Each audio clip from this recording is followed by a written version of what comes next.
This does not make sense. Like, how many lives are happening? One.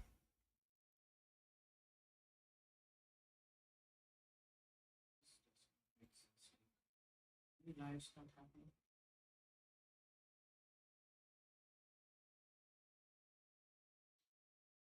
Um.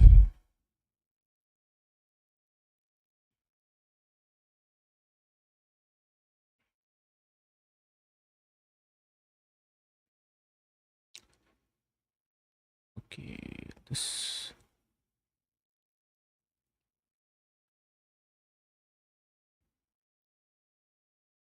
Hmm. Okay. Right. Sure.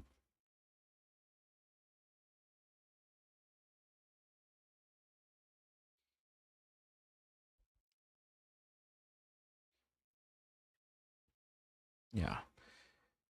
Something to do with.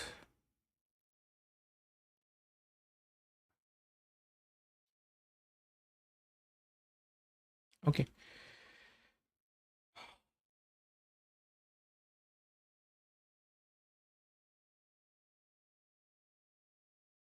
All right. So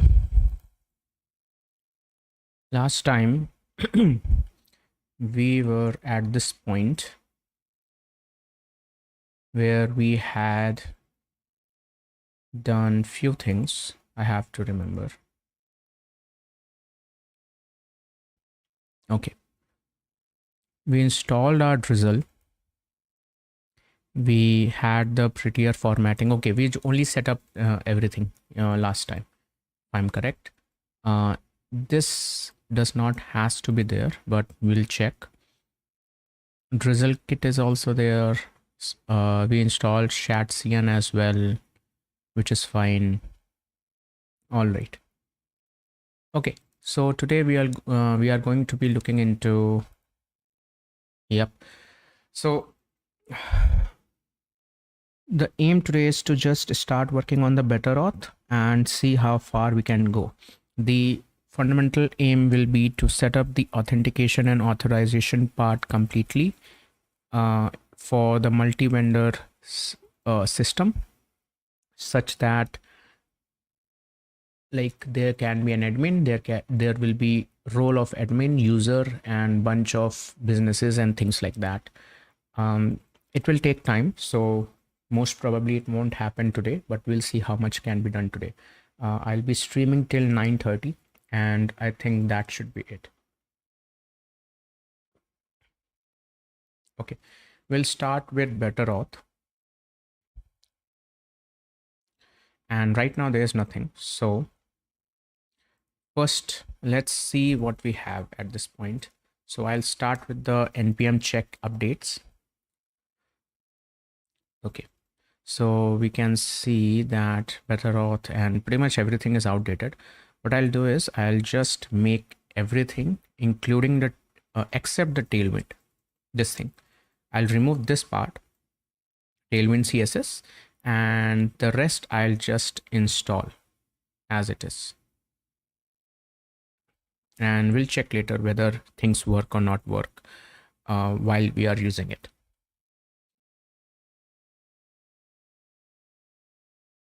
And I'll tell you why I removed the tailwind part. Okay, once that is done, let's also install bun. Okay, for some reason it's not there. Let's go to shatcn. Here I'll go to docs. There I'll go to NextJS, this thing. Okay, bun bx. So maybe it's this bx bun this init. This will fail, but let's wait and watch. Yeah, which is fine. Let's do the add thing. Let's do everything. And wrong, more details. Okay. Okay, so let's do few things. One is I'll first remove the node modules. I'll also remove the component JSON. Then I'll remove bun lock. Okay, that much is enough. Finally, I'll go to Tailwind CSS. Yeah, that's fine. Here I'll let these be as they are. I'll remove this thing, the sidebar and pretty much everything. Oh no, let it be. Yeah, let it be. Cool. This much should be enough. Now let's go and install everything first.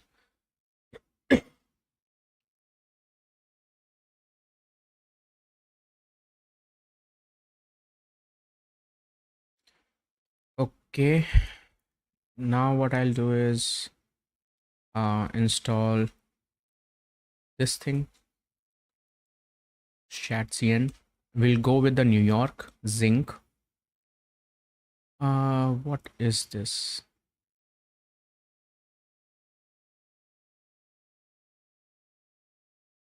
Oh, yarn. We'll also go to this package. We'll remove this thing. If you have that, you can also remove it. We'll do this again. Remove the component JSON. Do it again. New York, Zinc, everything is fine. Now try and do the add thing. I'll add everything. Yes, remove everything.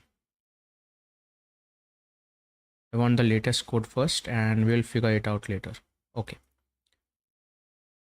Now this means that now we have in our Tailwind CSS these things, right? And we should remove this part, not required. Okay. Everything else is fine with the sidebar and things like that. In the SRC components, we have all of these things as well. Hopefully our toast and toaster is also here with the hooks. If you're installing the ShatCN now, I think they don't provide the hooks or toast mechanism. So for that, we are going to be using something like add React Toastify as well. And then we'll go to components UI. I'll remove the sonar, not required for me. I'll also remove toast. I'll also remove toaster. Okay. And then in the hooks, I'll also remove use toast hooks. I'll make it as we have in the latest version. And in the app layout, in this body, here it will be main children. That's one. Second, here I'll say toastify or toast. Let's see. React Toastify will have toast container.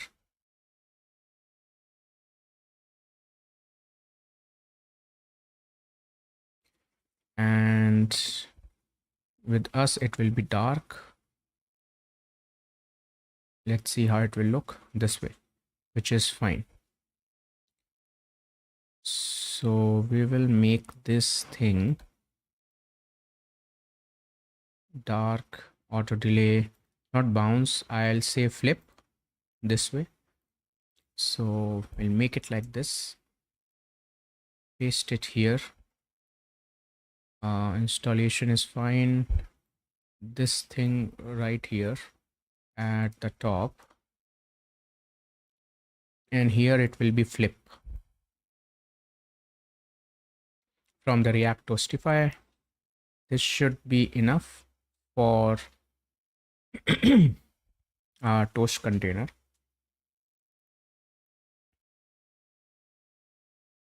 Okay.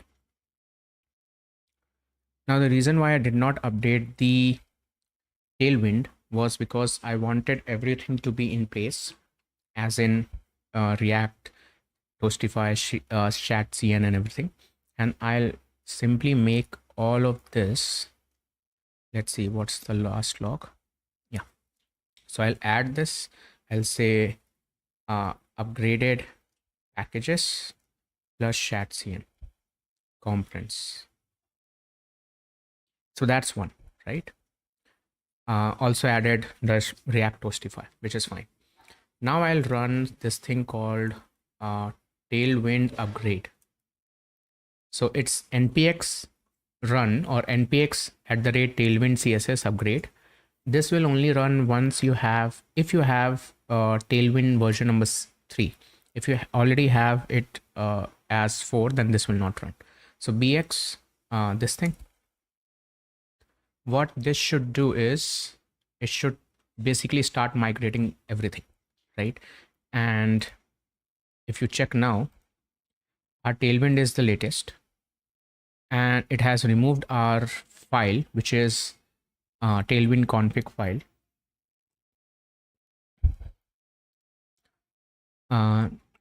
It has already modified this thing post css.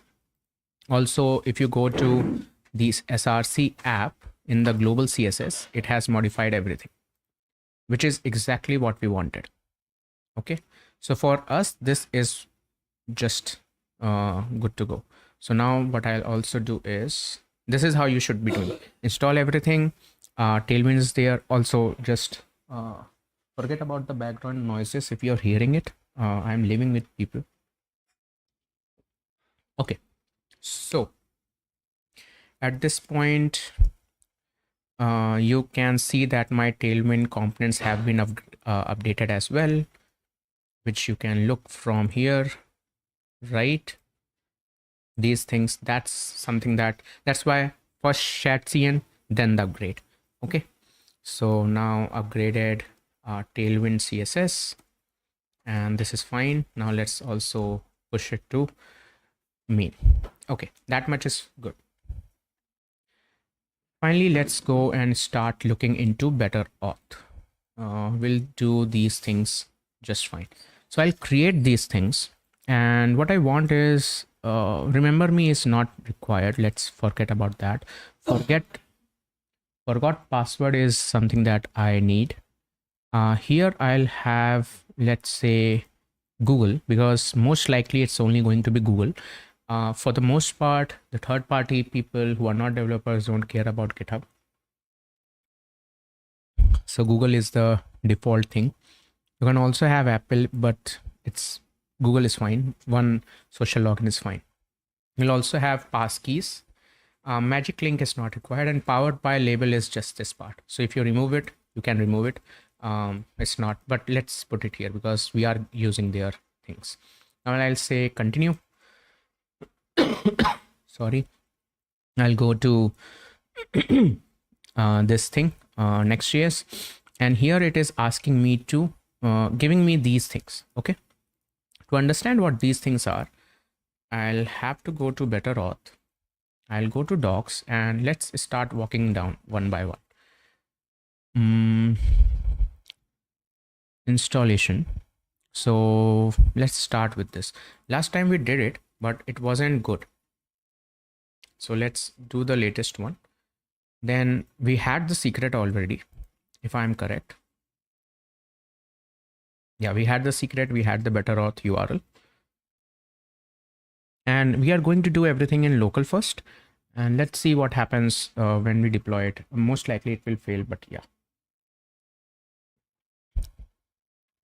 Then it is saying to create this auth file either inside lib or utils. So let's go and see inside our libs, there's an auth file, right? We'll go to better auth. We'll copy this thing and I'll just paste it like so. Okay, this much is fine. And here you can see this is asking about client ID, client secret, and passkeys and things like that. Now, if you check what is the passkey, and this is the database and things like that. Okay. For any sort of environment thing, what I want is this thing. Let me check whether this is working or not. Hello. Okay, so um, for environment, there's something with Theo environment, T3 environment, if I'm correct, T3 environment, this right here. Yep. So now I'll install this, which is this is inside env.t3.gg. There you can install @t3-oss/env core and Zod. Zod is for validation, and this thing is for that part, environment validation. So we have installed this. Next, let's read the document. Okay, we don't have to install this part, so let's remove this. We are going to go with the NextJS. There we are going to install this part. Okay, which is the env NextJS. Then we will create an env.ts file inside the src. So inside the src we will have env.ts file. I'll just paste it like this. Then we will go to our, let's say, example. I won't show you the env file. So here I have the better auth secret, I have the better auth URL and things like that. So I'll show you a file that I was creating, which is this file. This is everything that we might be requiring today. So let's copy this whole thing. I'll show you one by one. Copy the whole thing. And now I'll paste it here. Let's go one by one. Okay. Start from the top. We will have a database URL, which is going to be only on the server. Therefore, it is inside the server file, right? So what you do is you create an environment from the T3 env NextJS. You create an environment, and inside this you pass an object. This object contains 3 keys. One is the server, one is the client, one is the runtime environment. And then you can also have this is server if this is a type of window equal undefined. Okay. In the server, you put all the keys, and these keys are basically these things. So for example, this thing is going to be here. Everything which is something which are the keys which you don't want to be shipped to the client, you put it here like so. So I don't want the shipping of database URL to the client. Same with the auth secret. Same with the better auth email verification callback URL. Then there will be a Google client ID, Google client secret, GitHub client we can remove. There will also be SendGrid API key. Then there will be SendGrid email from. Then there will be ImageKit private limited, private key. Okay, I'll mark each and every one of them what they do. So ImageKit is image provider, right? So basically it is for uploading and optimizing images. Okay, so that's something that we are going to be using for uploading our images, like profile avatar and things like that. Sorry. SendGrid email from is going to be kind of like from where you want to send the users the email. So for example, let's say we have no reply @codedusting.in, right? So for this, we need to have this thing, our domain, and then we need to configure this domain as inside the SendGrid. The SendGrid will provide us a bunch of information for setting up of the CNAME and TXT thing on our domain end, which is something that we will set it up in our Vercel, or where we are managing the domain. Okay, so that's one. Then SendGrid API key is again SendGrid thing. So for email sending, right? Google client secret is for social auth login. This is also for social auth login using Google. This thing is verification callback URL. So after email is verified, where to redirect. So this is for that.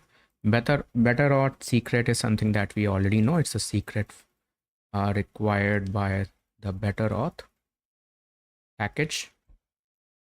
Then we have the database URL. Database URL is for Postgres, and for now it will be our localhost PostgreSQL. So to up this, the best thing is either you have installed the Postgres in your local and just paste that particular URL, or what I'll do is I'll create a Docker Compose file. So I'll show you that as well. Here I have a Docker Compose file. I'll copy this, I'll paste it. Most of the time you do things like that. If it's already you have utilized in one project, you simply copy paste things like that. Okay, so in the root of this Nextstore bun, I have a docker-compose.yaml file, and here I need to run the Docker. So I have Docker desktop installed, so I'll just simply run it.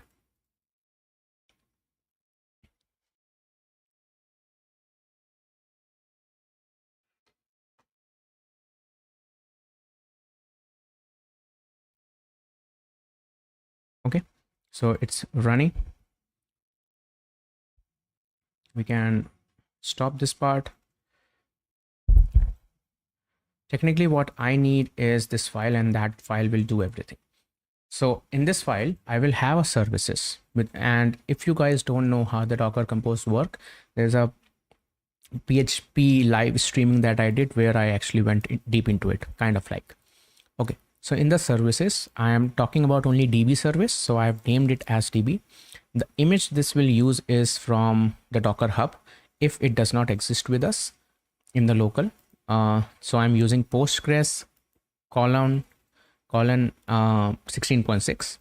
Container name is something what we want to actually name it. So let's name it as vendor load, because this is the DB that we are actually utilizing, vendor load DB. Then the volumes. For the volumes, I'll allow the Docker itself to maintain the volume on the host like this. So what it's up to the Docker to actually maintain the value which will be in sync with the inside of this image or container path. So which is var lib Postgres data. That means every time we are going to restart this particular container, what will happen is this particular, whatever the data will be here, will be synced with the data that is available here to our host, in a way that will make sure that the data is not lost every time you spin up the container. Then ports is 5432. Restart is going to be unless stopped. Unless I don't stop, keep on restarting it. Environment can be anything. You name it. It's a local host, so there's no security issue for now. Later we will see if there's any problem, then we'll see. Okay, so that's my Docker Compose. And to run this, I'll simply say Docker.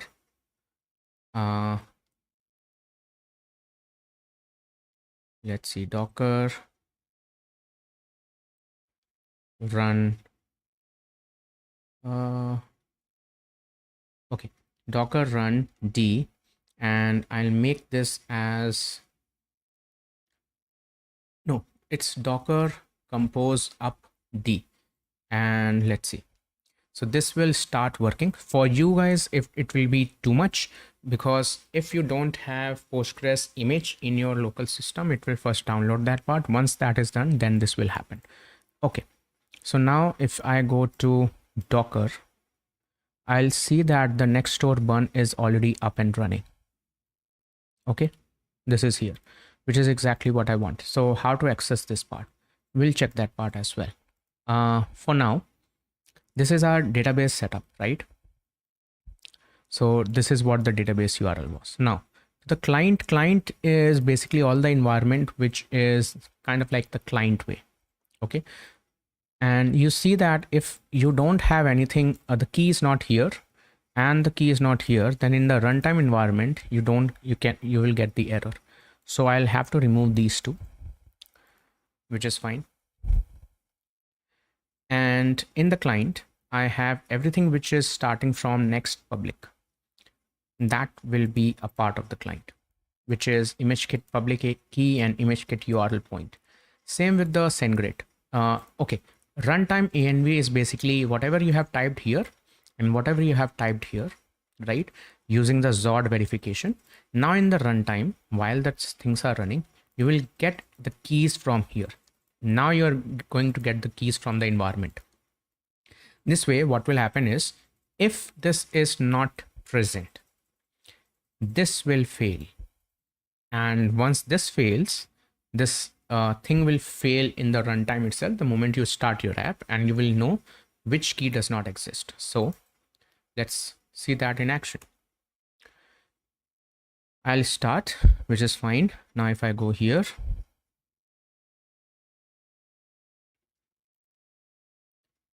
right now there's no failure. Why? Because I'm not using anything in my home page. So let's say I want to utilize or connect to a DB or database somewhere, then this will be an issue. Okay. All right, we'll eventually see, because I'm not going to paste anything from here to in our environment. Eventually it will fail. So then we will see. Let's go back to our auth. Okay, in our auth, therefore, in this client, we are not going to use it like this. What we are going to do is, if you check here, what it's saying is that this process.env Google client can be string or undefined, right? And this is not assignable to client ID, which is thinking about getting the string. But if we do it like this, env from our env, then first of all, we will get the TypeScript thing. And now we can say, okay, I will get the Google client ID. And this is not complaining anything, because we know this part is going to be string. If it is not a string, what will happen is that will fail during the runtime. So let's do this thing here as well. Client secret. The passkey is basically our plugin from the Better Auth. So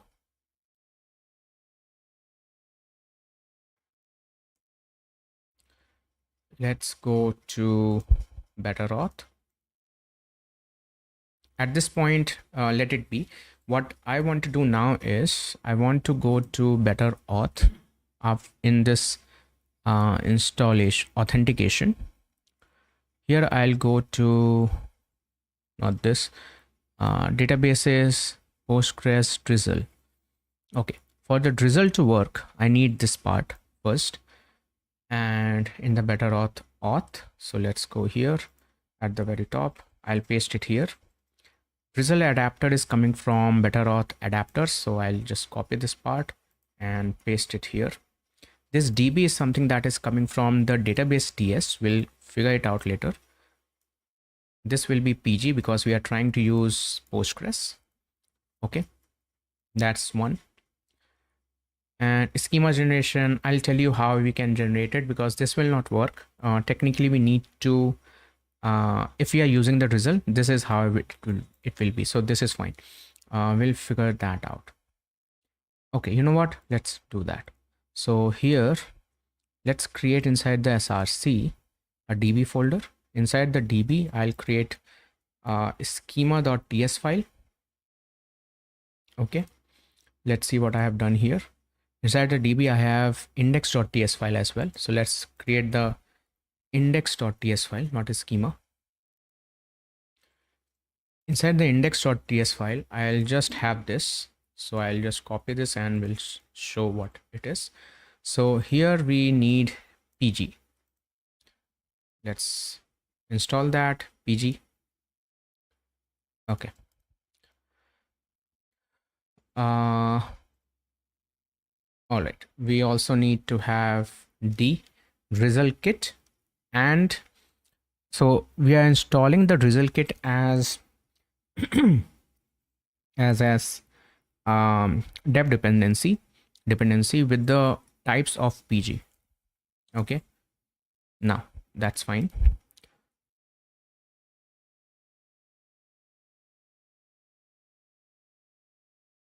Okay.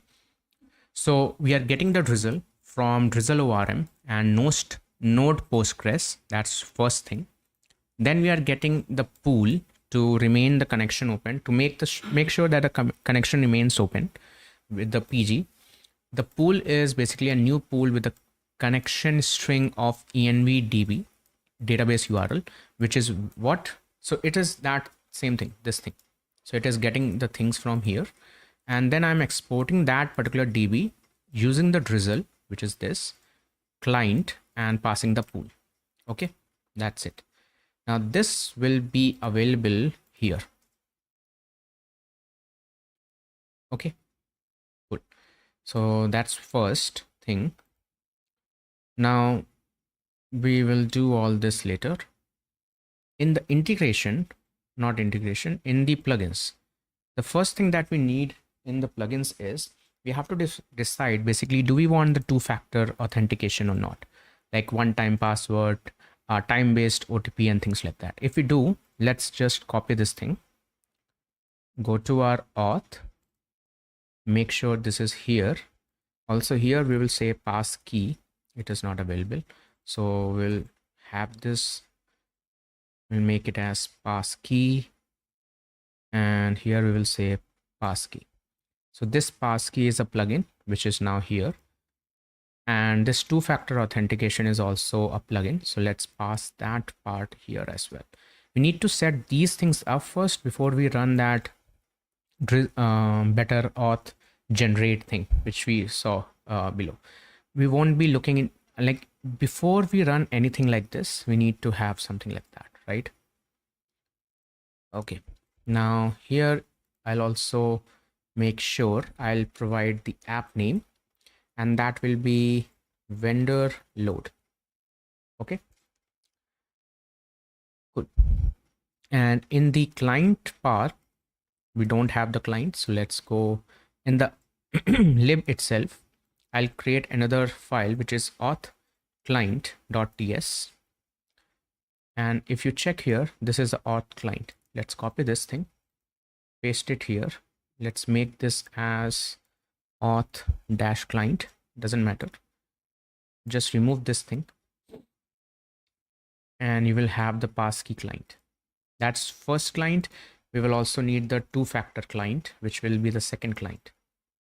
So two-factor client, like so. Okay, now what this client actually does is, this auth is for the server actions and server component. So anytime you want to do anything to the in the RSC or server actions, this is for that. Auth client is basically anytime you want to do things on the client end, and for that we also need here env, not from this env from here, and we will have public URL. Okay, now this is something that we are actually sending it, like exporting from auth client. That means we can have auth client dot sign in dot sign out dot sign up dot basically use session or something like that. Okay,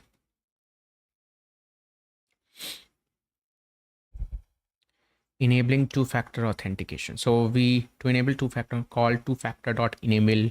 So you see that in the user's password you can have things like that, user password required, and so on and on.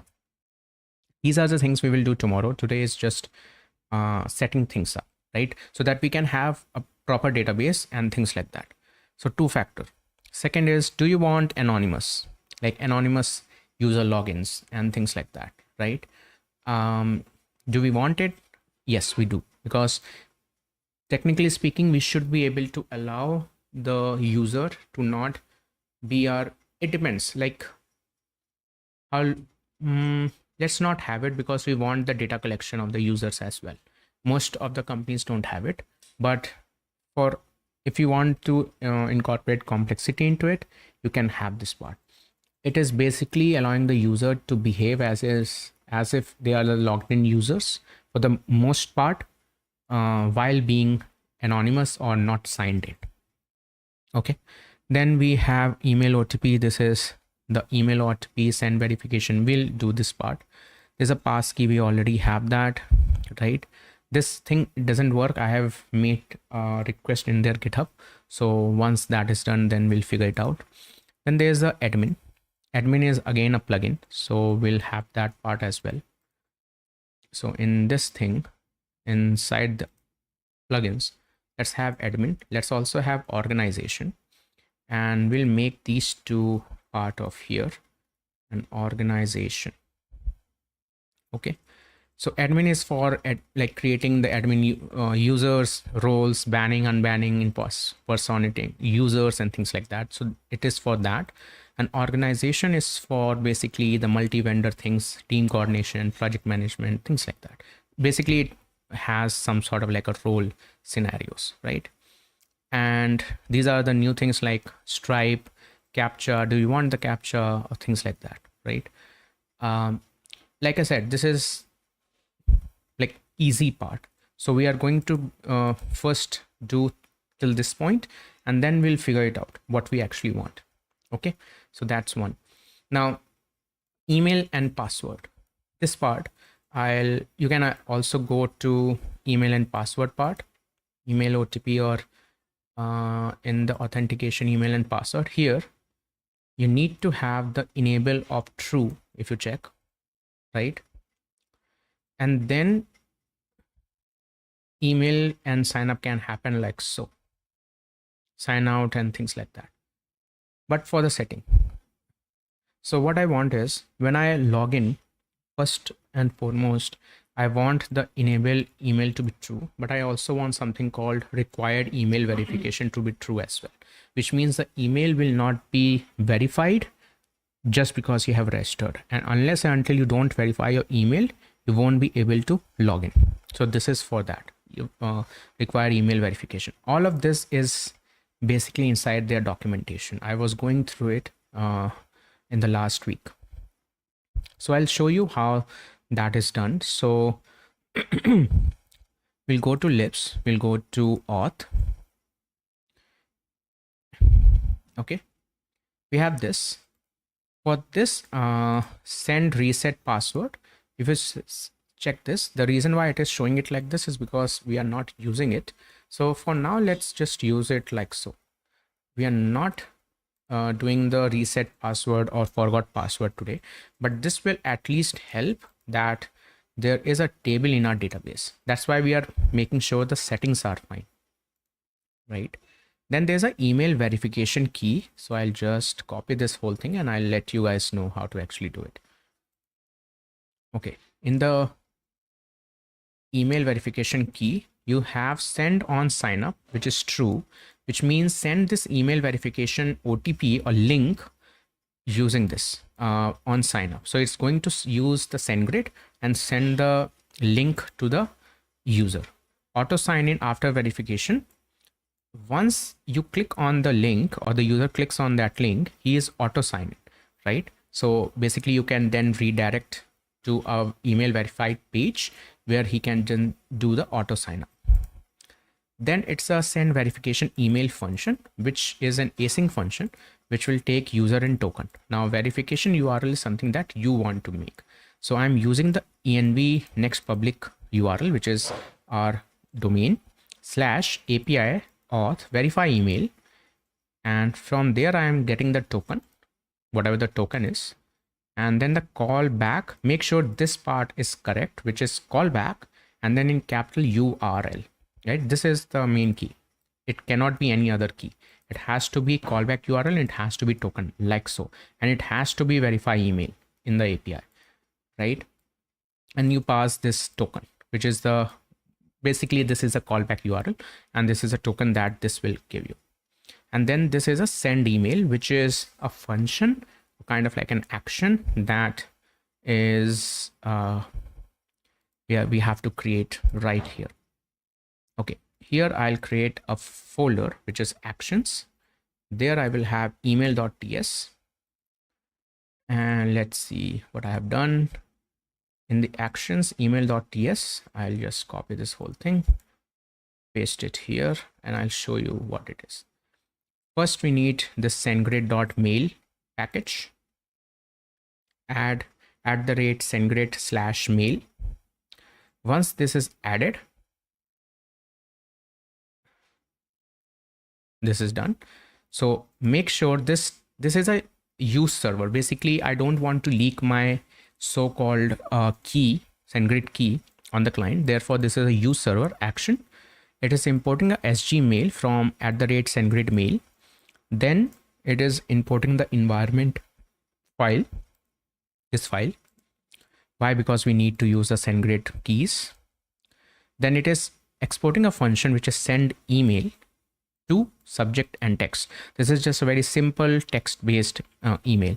We are not utilizing now, at least the SendGrid template, dynamics template IDs, but we can modify this function and we can utilize those as well, right? For now, this should be enough. Then I am setting the set API key using the SendGrid API key. Then the message is basically an object with to, from, which is coming from here, subject, text. Okay. Subject is trimmed, text is trimmed. Then I'm trying for the response, awaiting this after sending the message using the sgmail send. Again, you have to look into the SendGrid documentation if you want to go in deep, but I think this should be enough for now. We are getting a response in the form of a array. If the response status code is not 202, then that means there's some error in the SendGrid API, right? Otherwise, we are going to say it is success is true, and the message ID is, we get it from that headers X message ID. If there's an error, then there's an error in sending email, and we are going to send this part back. At this point, I'll simply be importing it, and our auth is done, right? Okay, what else we have? Let me check one more thing. We also have next cookies, and we also, okay, next cookies is also a NextJS thing. So in the integration part, right, go for the next. Here, when you are going for the next, right, you see that we have to have this auth. Remember this thing, API auth, then it is going to verify email. The reason why this has to be exactly same is because this is something that the better auth expect at the API auth file route. So for example, inside the app, let's have a folder called API /auth/. So this is an API folder followed by a auth folder. Then here we will have this folder, all catch all route, and then it will be a route. So let's have that like so. This all will be either login, sign in, sign out, blah, blah, blah, including the verify email. And for here, I'll just have to copy paste this thing using the next integration guide, right? And we are not using the pages, so there's no requirement for that. And this auth is from here. Basically, it's from the lib and auth. Now, if you create a client, we already have that client, right? This is already done.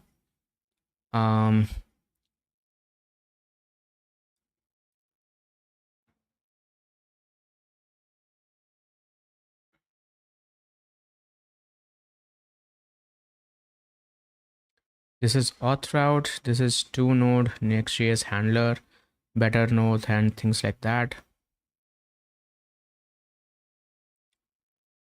Okay. So this is for the API route. You can change the path. For pages, you need these. So we are not using the pages. Create a client. Okay. For the client, use it to sign up, sign in, and perform action. We already have the client, so no need for this part, right? We already are doing the exact same thing, so this is fine. Now in the RSC and server actions, you can see that we can utilize the auth.ts file, right? And for the others, we can utilize other things.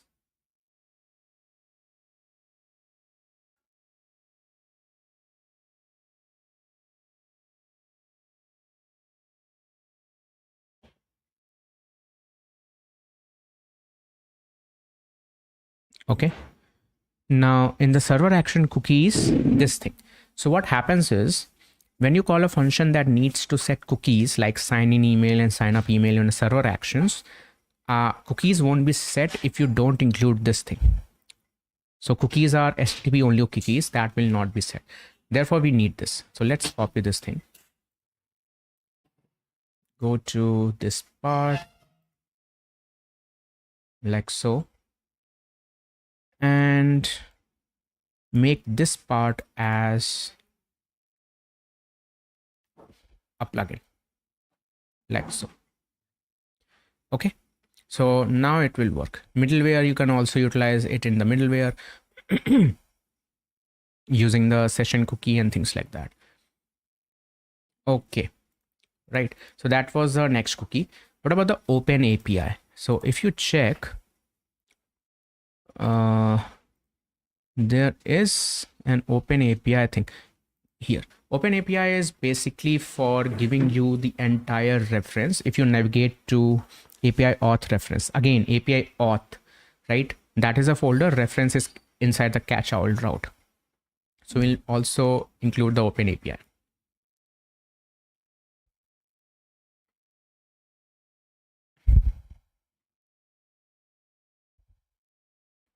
Open API. And that's it. So this is how it will look. Cool. So this is done. Now this will not work for simple reason that there's no drizzle configuration file here. Okay. I mean, this will work if I'm correct. First of all, let's try to do that. It will fail because we don't have any environments, but it will be basically using bx or npx @ better auth / CLI dash you generate the file. Not migrate, you generate. Migration is something that you it works if you have Prisma ORM, but here, since we are using the drizzle, it should be generate. This will fail. Yeah. Now you can see this is what I want. There's an invalid environment variables because none of them exist, right? So if I go to my so-called env.ts file, let's copy these things. Let's copy these things from here. Go to example. Make sure it's not in the example that you're taking care of. It should be inside the env, which I'll just paste in a while after making the screen blank. Okay, so now this is the key things that you need.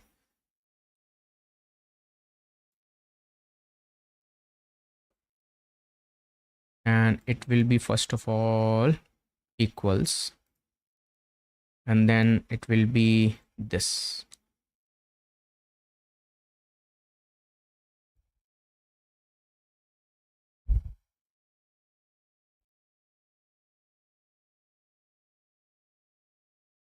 There we go.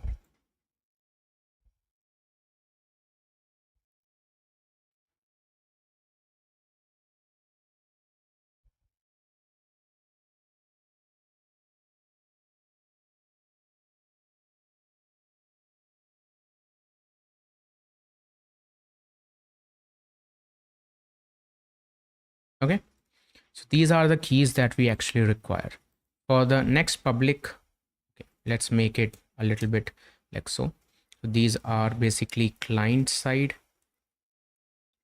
keys. Public keys, basically these are the secrets. So it will be server side keys. Okay, here it will be http @localhost 3000, because that's where we are running in the localhost. This will become the domain name where we are deploying our so-called site. Next public image. Okay, image kit. For the image kit, you first go to image kit. Obviously, I'm already logged in, but basically there's a imagekit.io site. You go there, create your account, and then you will be here. You don't need any premium plan. Everything is free. Then in the integration part, you can go to the NextJS part, right? And you can follow this thing, but I'll show you how you can actually do it easily. Install everything, blah, blah, blah, doesn't matter. This is the thing that we need. Imagekit.io NextJS. So let's go here. We'll add, okay, let me just clear it. We'll add imagekit dot io next. Okay, imagekit io next. Added that. Then here it is what it is trying to ask us, right? Private key, next public, these things. Where it is, we find it inside our API keys. So you go to our settings, not settings, in the developer options, you have this whole thing, API keys. You can create a new key, you can do things like that, doesn't matter. For the public key, since it's something that is public, so what I'll do is I'll just create this, copy this thing, come here, I'll paste my public key. It is anyways be exposed to the client, so I don't care. Same with the URL endpoint. For the URL endpoint, I'll copy this thing, I'll paste it here. For the best thing here, if you go to URL endpoint, you can create a new and have an identifier. So for example, for us, it will be vendor load is our identifier, right? Description is vendor load. Okay, let's save it. Now I'll just simply copy this thing, which is a public thing, and I'll paste it right here. Okay, so that's my so-called image endpoint, and this is my public key, right? Public key, if I go to my developer options, I can have this public key, which is much better. Okay, cool. You can create more if you want, and you can rotate. This is something that you don't want to show, so this is something that I won't be showing. Okay, I simply have to paste it right here. Okay, so that's one. And I'll also make you do one more thing. Go to the media library here, create a new folder, and make sure this is a folder that corresponds to your app name. So let's say it's vendor load. Within the vendor load folder, right, that will be our path, so that it's not everything going to just one simple folder, right? So for example, I am building philosophy testing, so that thing will go to philosophy testing path. Every image in that project will go inside the philosophy testing, whereas every image in this vendor load should go inside this particular folder. Okay, and here also you can have things like say avatars, right? So everything inside the profile of the user avatars can go here. You can categorize, doesn't matter. These are the path which we will figure it out tomorrow. I'll show you tomorrow how to you can configure these things. For now, this is fine. Now for the Google client, this is for the social login. I hope this part is clear. The only thing that we require for now is these things and the imagekit private key. That's about it. So then you don't have to worry about these. I'll anyways will show you how you can actually utilize all of this, right? You can, one thing that you can do is in the next config, copy this thing, images, remote pattern, things like that. Go to your next config and simply paste it here, because the images will come from this particular host name. Therefore, you will need it to be whitelisted. So this is again inside the integration of NextJS. Quick start guide, NextJS integration. We have installed the package. We have all this thing there using the developer options, URL endpoints. We created a new one for this developer options. Inside the media library, we created a new folder for our particular project, and we are good to go. We don't worry about any of these. We will figure it out later. So now I can close this, and this can be closed as well. Then we'll go to console, Google Cloud. Basically, you have to go, let me just go it here. So you go to console.cloud.google.com. You create an account if you don't have already. You select the project. Let's say I am inside the code testing project. There, what you do is you go for API and services. Here you will go to credentials, and the first thing that you will click on this create credentials, and here you will go for OAuth client ID. That's one.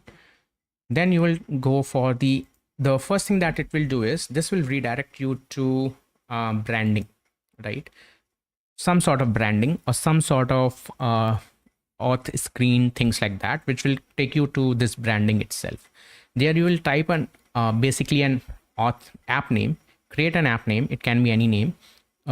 Give your so-called email ID, create an app logo, and app domain can be local. Just make sure that there's a local host, / privacy, that terms of use. No need for this, authorize, then developer contact, and save it. Once you have saved the branding part, we'll come to clients, and you will wait for maybe 5 minutes or something, and you will refresh this page until the branding part is no longer required. Once that is done, you will click on create auth client or something, create client, and here this page will be visible rather than telling you to go back and back again in the branding part, right? Then you will say application of web application. I'll make it as vendor load. This auth thing is something, if you go to better auth, there you go to integration, where it is authentication, go to Google. It provides you all the things, by the way. You click on this, you go to there, and blah blah blah. So basically you can see that Google Cloud Console, credentials, authorize redirect URIs, which is what we want to do, redirect URIs. And here we have to paste this. See, it's again API auth. Okay, so origins for use with request from browsers. So here it will be just me saying localhost 3000,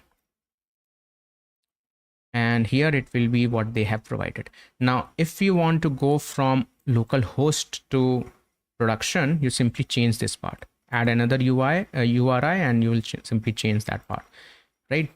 It will take approximately 5 minutes, which is fine. Let's create it. Cool. This is a vendor load. Now you copy this thing and you paste it here. Say client ID, right? You paste it here. I'll remove this part. So once this is done, and then you can also go to click here in the clients. In the client secret, you copy this and you paste it here. So this is your Google client secret and things like that. Okay, what I'll do now is delete it. Yeah, delete it. Okay, so that's how you will do it. I'll figure it out. I'll basically be using this thing, the old ones. Okay, so that's one. Or we can create it again to show you how this entire thing will work.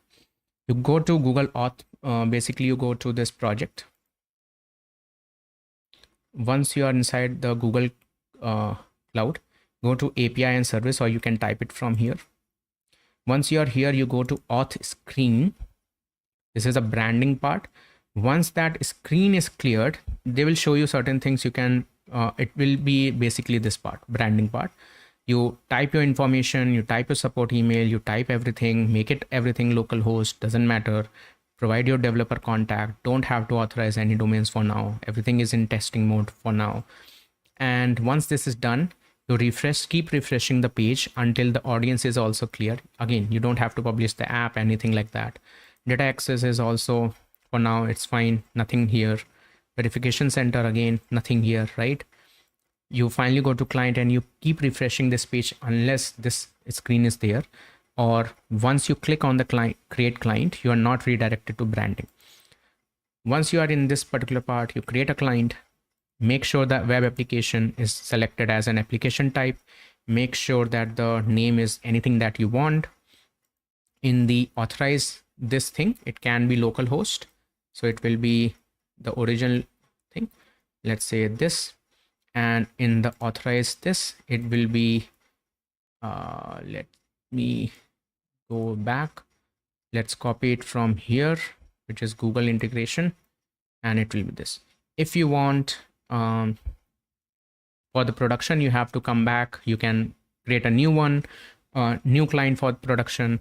That is also fine. Or if you want, you can create another, add new URI here with the production thing and make sure this is the same. Create it, you get the keys and you paste it. That's it, right? So that is for this. What about these things? For the send grid, let's go back to the send grid. What you need to do in the send grid is go to send grid, create an account. Once the account is created, you go to the dashboard.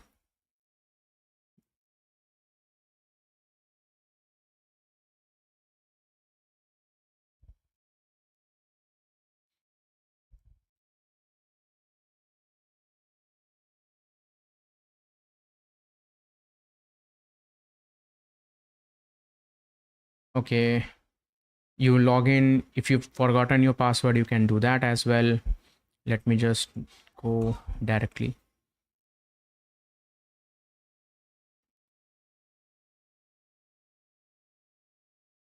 Let me just type my email address.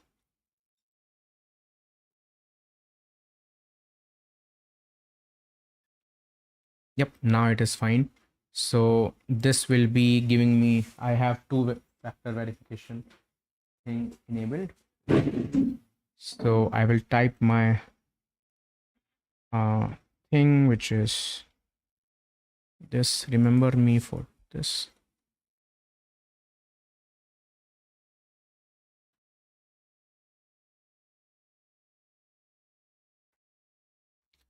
Okay, once you are inside the SendGrid application, this is something that it will show you. You don't need to do that. What I have done is you can go to account details. Technically, what you want is basically let me check. You need to go to API keys once you are here, and here you can create a new API key. You can have full access, name it. It will give you the entire thing, and then you will get the API key as well as you will get this key. You will also get, yeah, that's it.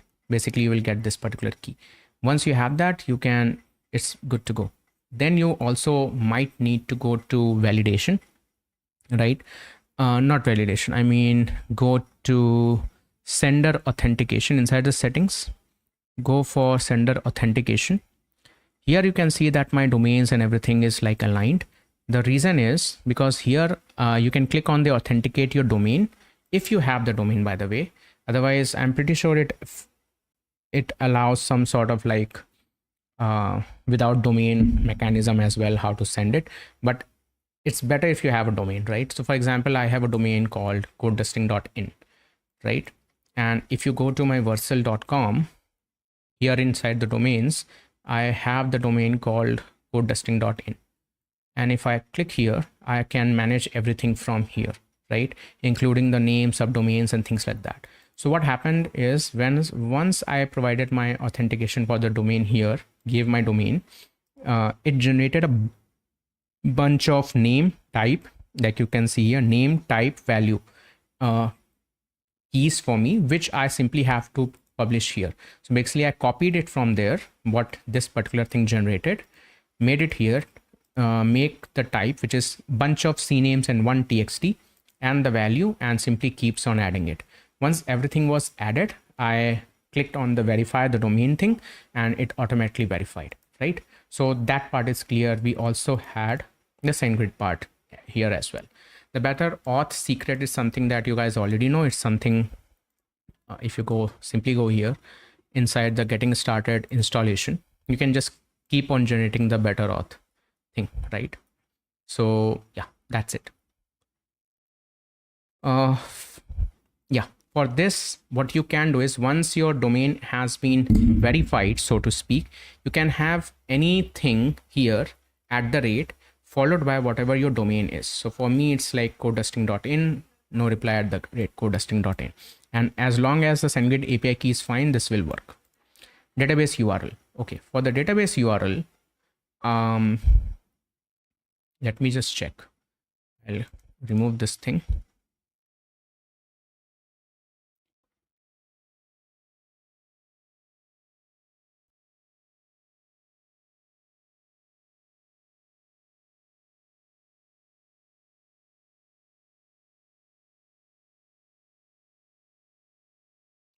Okay.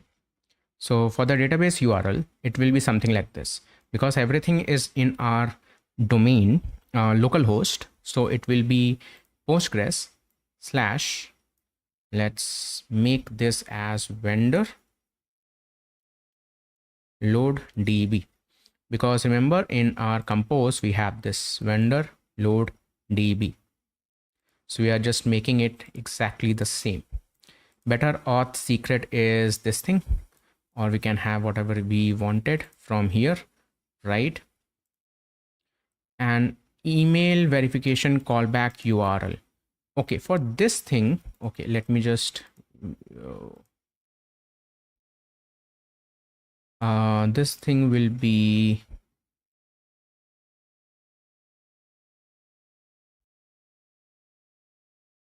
okay, so for this, let me just copy this thing. It is your so-called page in the front end. So for example, here in the app, I have an auth. There I will have a verify page, and within that I will have an email page.tsx. So this page. So let's say default function email verified section, right? So this page is what the callback is. Basically it says, if I go back to my lib auth ts, all I'm saying is, look, once you send the verification, make sure that the token is whatever the token is here, and the callback URL is basically this callback URL, so that when I click on it, it should first go to API auth verify email with that particular token. So API auth with the pet, and here it will be verify email with the particular token. And then once that is verified, redirect it to this page, which is going to be app auth verify email page. So that's what I am doing. That's it. Okay, cool. So let me just make sure that all of these things are in my env file, and then we'll start. Okay, cool.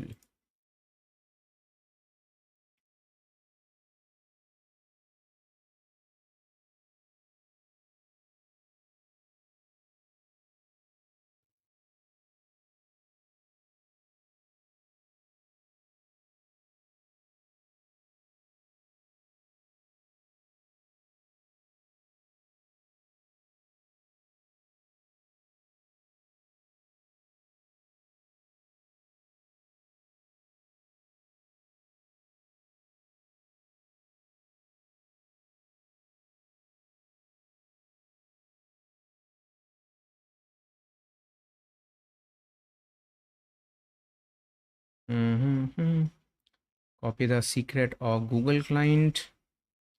Copy the image kit private API key.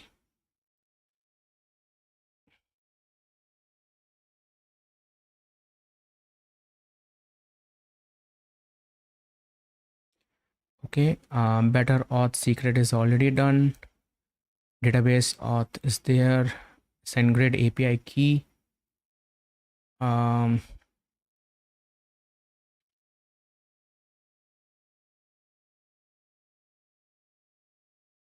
SendGrid API key. SendGrid API key.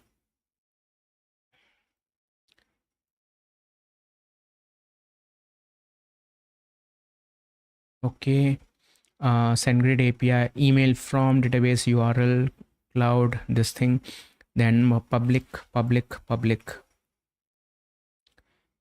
Yeah, this should be enough. We can close this part. Hopefully this should be enough. All right, so now that everything is kind of ready. What we can perhaps now do is generate our file. So bx better auth CLI generate.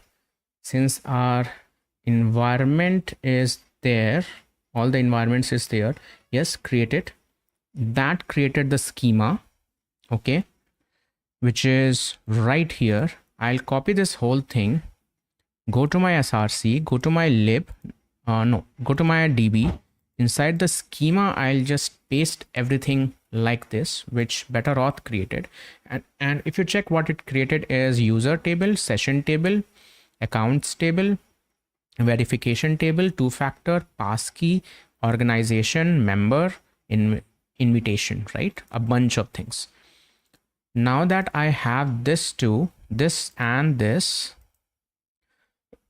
sorry, at the root of this thing, right, I can also create, let me just close this thing, drizzle config file, drizzle.config.ts file. I'll copy this thing. I'll just paste it at the very root outside of src. And all it does is it gets a defined config from drizzle kit. Then it takes the env from that src env and it defines a bunch of things in the defined configuration. It says the out of this will be inside the src db folder, inside the drizzle folder, whatever the output of this is. Schema that I want to use for this thing is schema.ts file, which is right here. Dialect is going to be Postgres. DB credential is coming from DB URL, which is coming from the environment, which we already have, right? Once these are set, and environment is kind of like this, right? Once these are set, okay, let me just check once. Did I leak my environment or what? Oh no, not leaked.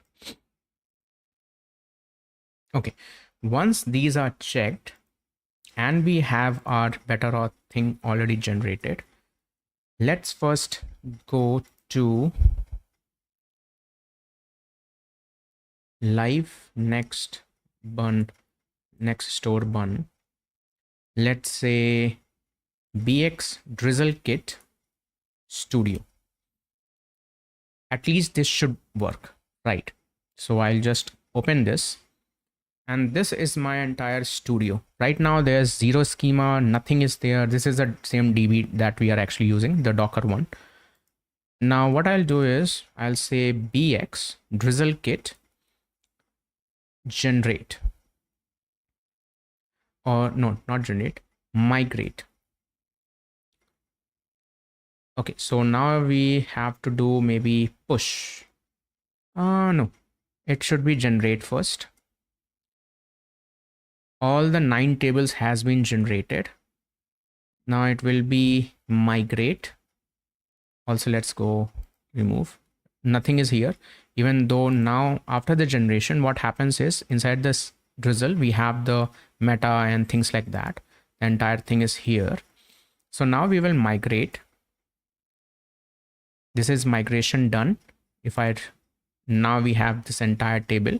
You can see we have accounts, invitation, member, organization, passkey, session, two-factor, user, verification, which is fine. Now, when this is done, the best thing to do now is again drizzle kit, make a pull request. This will be inside this. And now this schema, I can just copy this schema, paste it in this thing, and this relations.ts I can paste inside the relations db relations.ts file like this. So basically, or you can just copy paste these two outside, right? That's something that the result documentation actually tells us to do, which is fine. Now all I have to do is bx drizzle push, and this should be it.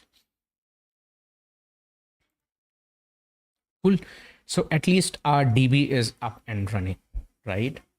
Which is one of the reasons the entire thing we did, right? Okay. So for now, for today, this should be enough. Tomorrow, we'll start with the working of these two pages, like this and this. Okay. Um,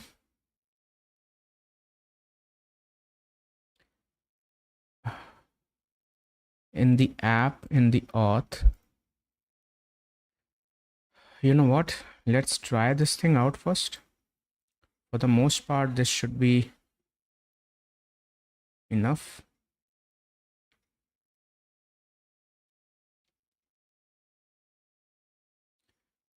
Passkey will not work. Also, we will have to change this entire thing because I like to use the actions and take things to the server side, things like that.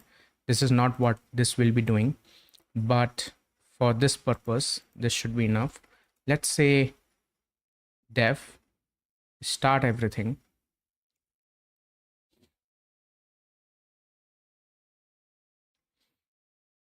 This is fine. We have to go to auth, sign in. This is here it is, right? And now if I click on sign in with Google,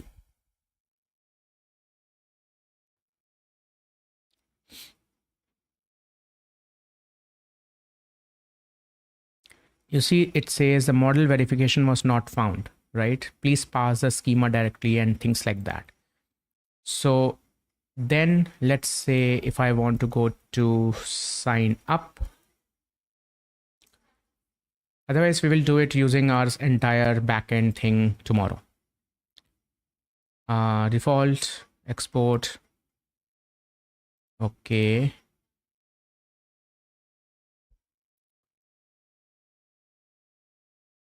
Export default function.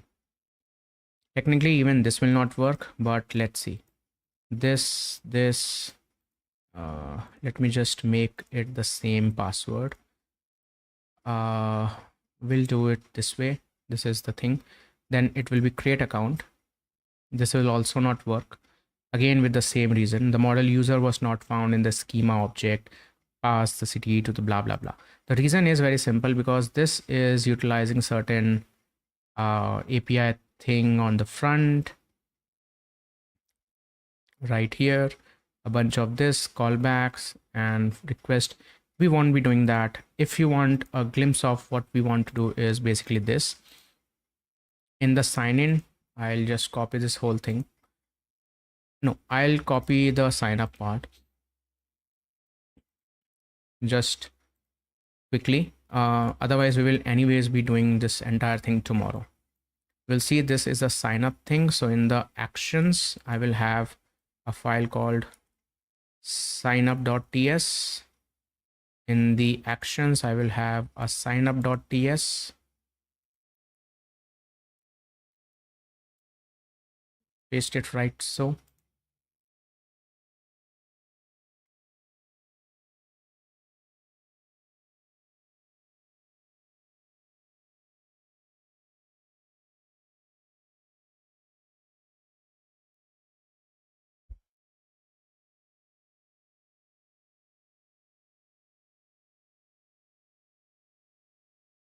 Okay. Now, then if I go here, refresh, this will make sure that this entire thing is at the center if I'm correct.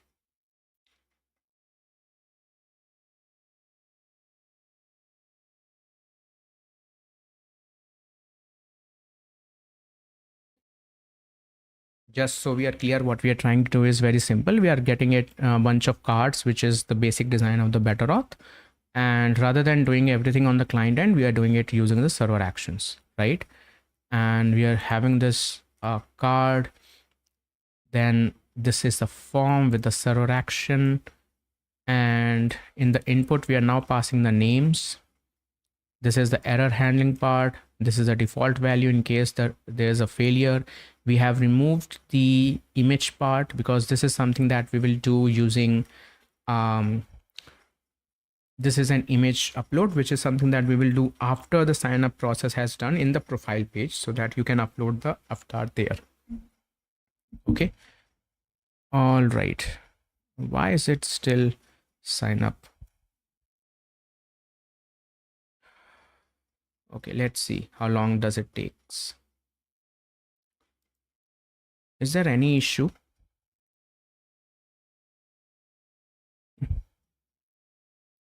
Okay, so this is how it is, right? Now if I just make sure that I am code dusting the same password, and I just create an account.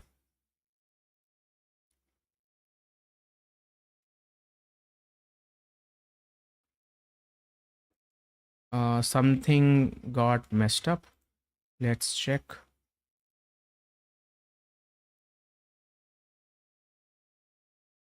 Yeah.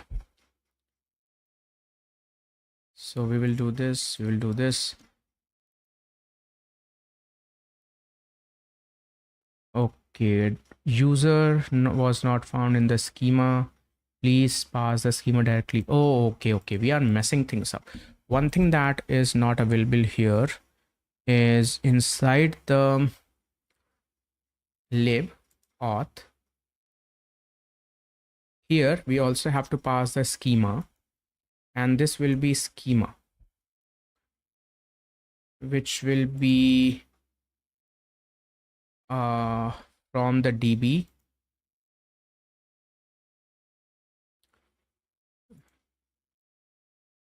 If I show you from here, inside the DB there's a schema file, right? This schema file, that's what we actually want as this.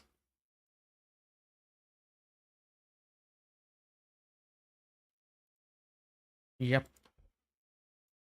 Now let's refresh it, do it again, right? Account creation, and we are back to sign in. The reason is very simple. If I go here and refresh, I will see that I have an account, which is a credential provider ID. Okay, and the user is this, which is email is false. Since the email is false, if I simply try to log in, this is the email which is pending, and I will get this as an error. So let's see what the error says. It says email is not verified, right? Of course, we are not handling it for now, but it is very clear. So if I go to my email, because I have SendGrid set up perfectly, what I do get is this email, right? Okay, and if I click on it, this is going to verify email, right? This is a page which makes this, like, the verification happen, and then I'm here. In case you want to see this thing, we will check these things again, by the way, tomorrow, so don't worry. Email verified, it's here, email verified. And if I go here, check this value, this is true. Now that is true, if I log in, I am logged in, right, with a bunch of entire thing. And if you check the application in the cookies, now I have this session. Okay, so that's the entire thing. So hopefully this is fine. Also, we can go to sign it with Google now, because the schema is here, so I can just choose that part as well. Continue this part as well. Again, this is going to dashboard, because the callback there is dashboard. If you check in the if you check in the email sign in page there, if you check the Google, where is the Google? Here, the callback is dashboard. That's why it is going to dashboard rather than whatever we actually assigned. But if you go to Drizzle, refresh, you have two accounts for the same user. You have two accounts. One is Google, one is credential. Okay. And if you check my so-called this thing, okay, so that's the entire thing, by the way. Hopefully this is clear. Tomorrow we will continue this part. What we're going to do is this is just a glimpse of how the sign up process happens, but I will assume that today we only set up the drizzle thing. And if you just delete, I'll delete the user, by the way, and refresh. So now we are at the very basics. So we have set it, the database. Tomorrow we will code our way through these pages: sign up, sign in, server actions, and things like that. And we will be in the process of completing these things. You can already check that our social login is working, our email password login is working. It's just that our passkey thing will not work. So if you go to auth thing, that's something that I might have to figure things out. It starts, but it does not work because there's a registration process as well. A registration process is something which I have created a issue on their end, or basically in one of their so-called GitHub pages or Discord. The reason is that if you go with the plugins, go to their passkey, it says you add everything. Once that is added, the problem then happens is that this thing does not work for some reason. So we'll check if everything works fine, then tomorrow we will look into it. Hopefully this was good, and yeah, see you tomorrow. Thanks. Take care. Bye.